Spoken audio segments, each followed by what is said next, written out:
Ты когда-нибудь замечал, чем больше ты гонишься за одобрением, тем меньше уважения получаешь? Правда проста. Те, кто слишком старается быть любимым, часто теряют свою силу.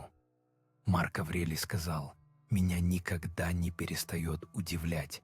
Мы любим себя больше, чем других, но заботимся об их мнении больше, чем о своем собственном». Если ты хочешь уважения, ты должен сначала овладеть собой, а не толпой. Сегодня я раскрою 5 мощных стоических способов обрести уважение, не говоря ни слова. Смотри внимательно, потому что последний полностью изменит то, как люди видят тебя. Останься до конца, это того стоит. Первый способ – прими тишину как оружие. Тишина – это не слабость, это сила. Когда ты остаешься спокойным и собранным, вместо того, чтобы торопиться ответить, ты демонстрируешь контроль над своими эмоциями. Большинство людей раскрывают свою неуверенность, чрезмерно объясняя, оправдываясь или пытаясь угодить. Стоик понимает, тишина передает уверенность. Сенека сказал: «Великое дело – знать время для речи и время для молчания». Когда кто-то оскорбляет тебя, оставайся молчаливым. Когда кто-то пытается спровоцировать тебя, не реагируй. Это спокойствие заставит других уважать тебя, потому что они чувствуют, ты выше мелочных споров. Тишина показывает, что ты ценишь свой покой больше, чем доказательство правоты. И это сила. Я был на встрече, где кто-то публично критиковал мою работу.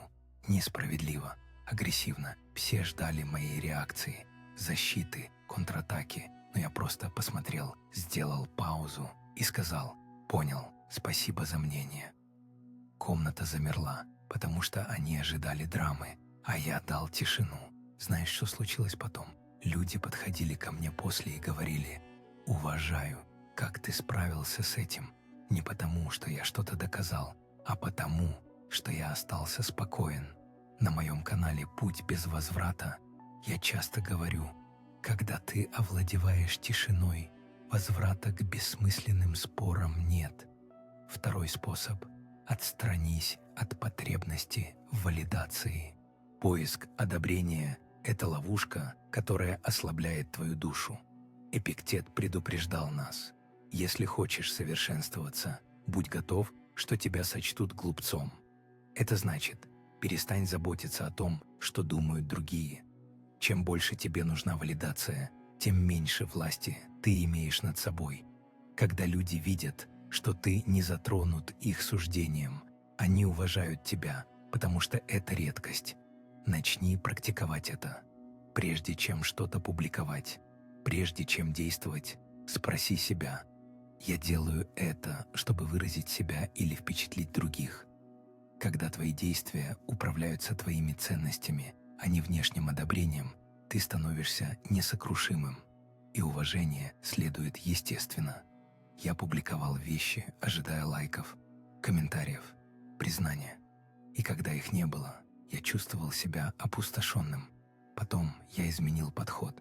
Начал создавать для себя, для ценности, которую вижу, для истины, в которую верю. И знаешь, что случилось?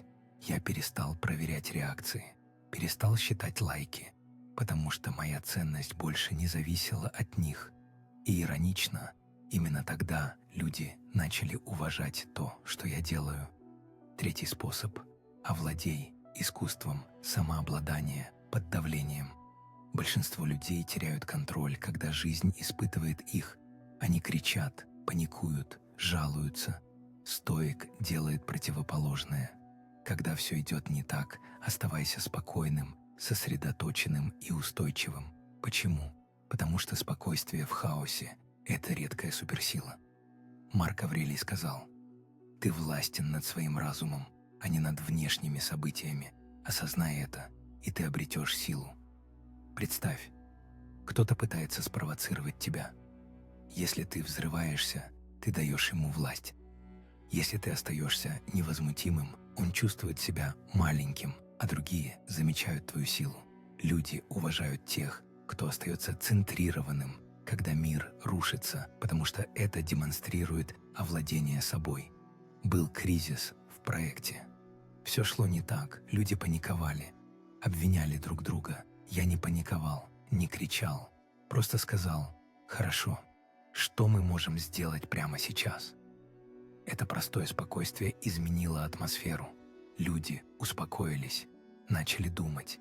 И после кризиса несколько человек сказали: «Ты был якорем». Не потому, что я был самым умным, а потому, что я был самым спокойным. Четвертый способ. Пусть твои действия говорят громче слов. Слова дешевы, результаты редки. Если ты хочешь уважения, не требуй его. Заработай его через последовательные действия. Стоик никогда не хвастается. Он доказывает свою ценность молча. Перестань говорить людям, что ты сделаешь. Просто делай это. Достигай в тишине. Пусть твой успех будет твоим голосом. Сенека напомнил нам: не объясняй свою философию, воплощай ее. Это значит, живи по своим ценностям так ясно, что люди видят, кто ты, без единого слова. Когда ты держишь обещания, остаешься дисциплинированным и приносишь результаты, не хвастаясь, уважение становится неизбежным. Я перестал анонсировать проекты, перестал говорить, что планирую. Просто делал, тихо, последовательно. И когда результаты появлялись, люди замечали. Не потому, что я кричал об этом, а потому, что это было невозможно не заметить. Действия не лгут, слова лгут. Действия нет. Пятый способ. Живи по несокрушимым принципам. В мире, где люди идут на компромисс со своими ценностями ради внимания, оставаться верным своим принципам – редкая сила. Люди уважают тех, кто за что-то стоит и не сгибается под давлением. Эпиктет сказал: «Сначала скажи себе, кем ты хочешь быть, а затем делай то, что должен делать». Это значит, решай, кто ты, и живи этим ежедневно. Будь то честность, дисциплина или верность, никогда не предавай свой код ради временного одобрения. Когда другие видят, что тебя нельзя купить, нельзя поколебать, они видят человека с целостностью, и уважение следует естественно. Была ситуация, где я мог получить большую выгоду, пойдя на компромисс с ценностями. Многие сказали бы: это разовое, неважно. Но я знал, если я сделаю это один раз, я сделаю это снова. Так что я отказался. Потерял деньги, потерял возможность, но не потерял себя. И знаешь, что случилось? Люди, которые видели это, начали доверять мне больше, уважать больше, потому что они знали: у меня есть линия, которую я не пересеку. Так что перестань гнаться за одобрением. Начни гнаться за овладением собой. Запомни, уважение не требуется. Оно зарабатывается через тишину, самообладание и несокрушимые принципы. Марк Аврелий сказал: лучшая месть – не быть похожим на своего врага.